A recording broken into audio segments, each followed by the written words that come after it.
Hey y'all, welcome back to my channel. I'm Gabrielle, and today's video is going to be about this hair, this ginger wig that I have on. It is from Nadula. I have tried textures from their company plenty of times, so I'm going to leave their playlist at the top, and all the details that I'm about to mention is going to be down in the description box, so make sure you guys check there.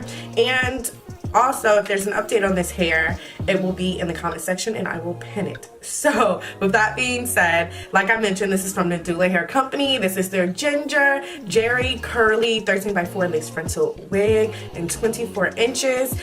And I did quite a few videos on ginger units, and basically they're about all the same, okay?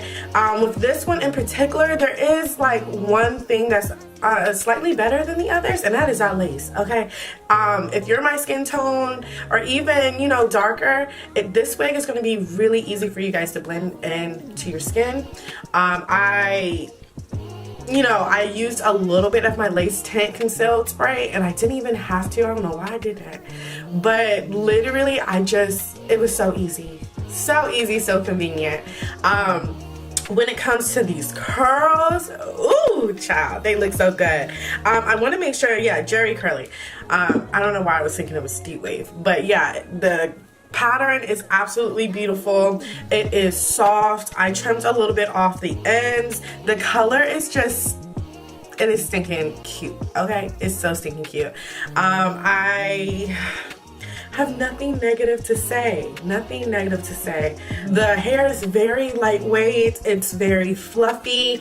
I also feel like it's not getting super frizzy the more I'm putting my fingers in the hair, which is really good. And of course, this texture, I'm so confident that you can use a curl smoothie and just define the curls.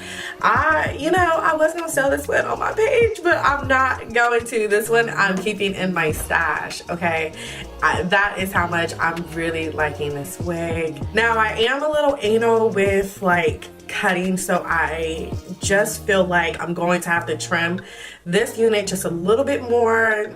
It's my preference. Y'all might feel like it's okay, but I just feel like cutting it a little bit more and putting some more layers just up here would just really make this unit flow the way that I want it to. I do want to mention, when I did this install, I did use the Got To Be Glue hairspray, and I did that because I'm not planning on having this wig on that long. So if I am, I usually tend to use Bold Hold Extreme Cream, and then for my short installs, my day, 2-3 days at the most, I use hairspray because it just easily comes off. And don't nobody want to be scrubbing glue when you're only going to have a wig on for like a few days. So I use that, and then I also use the hairspray to lay down my baby hairs. And your girl's wig is not crusty, okay? It's so not crusty. But I'm gonna stop talking here. I'm gonna let you guys finish watching this video. It's probably gonna be a short one. Don't forget to like, comment, and subscribe, and I will talk to y'all in the next one. Bye.